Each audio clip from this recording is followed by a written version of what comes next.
Osibya mwene oli bulungi obulamu bulungi igenda bitye mu parliament tutambuza emirimu gya gavumenti gy'abannattu ab'eggwanga. musically speaking oli ku nkolerera industry era yo ensonga lwaki ndi wano. mu kuyimba kuneeno abafanyi tobasuuliridde nnyo n'obawayo music 2020. Wawaddewo ebbanga mbadde nno concentratinga ku nsonga z'emawokota kubanga zibadde enkulu, naye emyaka 2 gye njiwadde n'ekitundu ndowooza nti kati nsobola okurilizinga albamu yange gye mbadde nkolako mu kasirise. Albamu egenda fuluma njiwadde ebbanga nga ngikolako, mbadde njagala okujja nga ndi wanjawulo. Studio eri ku ki? Studio gyeri tugigulawo obudde bwonna. Nina muganda wange bamuyita Eddie ali mu kugikolako final touches. Namutwalayo n'angamba eno studio erina kuba yakabi okusinga awo, so nayongeramu obubadi obungi bwe bugirwisizaawo ogiggulawo emawokota eyo. What's your target audience ku studio eno? Should we look up abana abatandika abayimba edda, and is it free of charge? Nagikolanga community studio y'abannamawokota nga njijja kumulamwa nti nze nabonaabona nnyo okukola studio, so bangi bantuukirira nga baagala okubaako kye bakola in the music industry.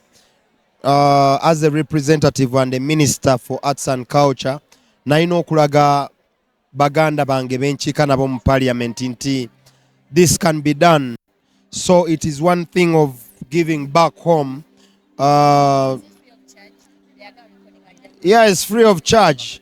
Ngenda kubanga nketaringa for the producers, naye of course waberawo bu charges obutonotono nti of course nawe ojja kulaba ambiance, ojja kulaba amasanyalaze, ojja kulaba embeera ne ba producers abakabi.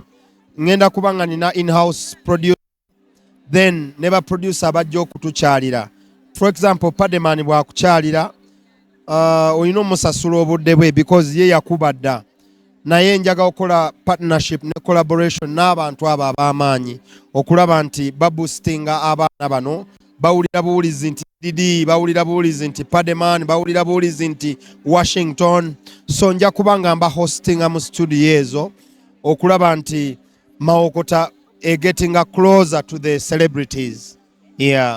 Back to ebintu abayimbi baali bakutuma oba kyolikolako ekya copyright kyali kizeewo naye ate ne wajjawo n'ensonga endala eza Sente. Ensonga ya copyright ekyaliwo batukyali tuli nsonga ya copyright ekyaliwo, naye etteeka tekubanga kugenda kusima lumonde nti ekikata kiri awo osime ojjemu oba mwali oba taliimu. Nsonga y'amateeka involvinga ba stakeholders.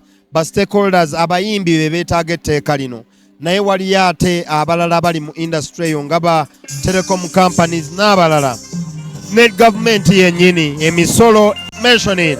So bintu bingi birina okuwulirizibwa, naye nga trust me by the end of this year tujja kuba nga tugimaze. Actually nkiwa emyezi nga 6 from now. Ensonga za copyright nga zigenda maaso, abayimbi otwogerera balwanagana olwa Sente ezigenda ofuluma bilioni 13 nga batandewo ebiwayi bino kiwayi tekiwagira gundi. Abantu bano ensonga ya Sente ogyogerako kyera obawa amagezi ki abatandise okubagana? Product yaabwe gye bateeka ku market eri above Sente ezo. Sente zisobola kuzimba infrastructure, naye ng'omuyimbi tezisobola kuzimba. So buli muyimbi aconcentratinge ku creativity. Etteeka bwe linajja ofune mu creativity yo. Sente zaalikozesebwa mu bintu nga infrastructure. For example, tuli ku show ya Rema eno, n'alyetaaza okulaba industry nga sector ina ebyuma bino byonna tulaba nga basobola okukola production ne capacity, building a capacity. Abantu abasobola okukola ku production ng'eno nga babasomeseza ye infrastructure nti tufunye abantu abaagala okukola for example sound sente ezo zibayamba okugenda okusoma sound. E Uganda ne baba tebagisomesa, bagende bagisome mu Europe, bagende bagisomere New York. Such that tufuna industry nga eri more developed than what we sing right now. Yeah. Engeri gy'oli muyimbi waliwo ensonga ebadde etambula mu music industry ng'abayimbi baavuddeyo abamu ne batandika obbanja muyimbi munnaabwe eddwaliro. Ensonga eno gyogerako kyamu Gravity n'atwala ne Sementi ne Kenzo n'agamba Bobi Wine yambeko zimba eddwaliro ebisaaba. Sookera ddala si buvunaanyizibwa bwa muntu n'omu okuzimba eddwaliro.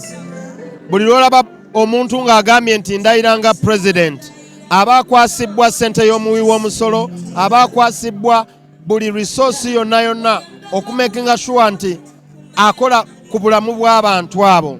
So kyabuwumba tuutu omuntu okulowooza nti buvunaanyizibwa bwa muntu ssekinoomu okuzimba eddwaliro. Tusolooza omusolo okuva e Mawokoto, okuva e Mpigi, okuva e Gombo, okuva eggulu. Omusolo ogwo gwe guzimba amalwaliro. Kyova olaba tulina ne minisitule bagiyita Ministry of Health ekole ku ebyo. So kakati omuntu bw'ogenda nti ojje ewange nzimba eddwaliro oba muwumba tuutu. Yes. Okay, tutunulire ensonga eno w'ogitunu. Waliwo ensonga ebadde eyogerebwa abantu. Gwe ng'omutwagala otubuulire. Bagamba Gravity yavayo n'agamba nti nno Bobi Wine aba amanyi ku bantu abavuma. Ensonga eno gyogerako ki abagamba abantu balekerawo muvuma ne basajja. Ng'agamba ki? Gravity agamba Bobi Wine abantu be bamuvuma ng'akimanyiiko. Ensonga eno gyogerako. Ereeza ekisookera ddala Bobi Wine talina bantu. Ompuliriza. Bobi Wine talina bantu nti Solomon bw'avaayo n'avuma omuntu yenna, Bobi Wine amuyinako obuyinza. Naye omuntu agamba nti no Bobi Wine aba amanyi ku babavuma abanuuku ababavuma nga Gravity agamba Bobi Wine akimanyi. Sookera ddala ekyo sikiinaako evidence. Bobi Wine alina obuyinza ku famire ye gye bayita Kyagulanyi. Senga oli avaayo n'agamba mutabani wa Bobi Wine yanvumye, awo Bobi Wine alina obuyinza okukwata Solomon n'amukuba emiggo 8. Naye kali Bobi Wine agenda ajumani anoonye avumaani. Abantu ate babeere realistic, obwongo tetubukekkereza. Abantu balina right, ate tulwanirira abantu babeere ne right. Bobi Wine kyasobola okukola ku bantu abavuma kwe kugamba nti okuvuma si kirungi. Naye omuntu Bobi Wine gw'atagenda n'agamba nti ono alimya Masaka ali ajumani. Bobi Wine kati omusuubira agenda agamba omuntu oyo ki? Wabula asobola okikondeminga okuvuma ne kutabeerawo. Naye abantu abavuma nange kennyini kinkwatako okugamba abantu nti tetulina kuvuma. Naye ate kikwata ku muntu oyo ssekinoomu okumakinga sure nti ampuliriza n'atakola ekyo kye ŋŋaanye. Yes. Nga tumaliriza omwaka guno n'otuwaayo ekivvulu. Maaso ku lutimbe.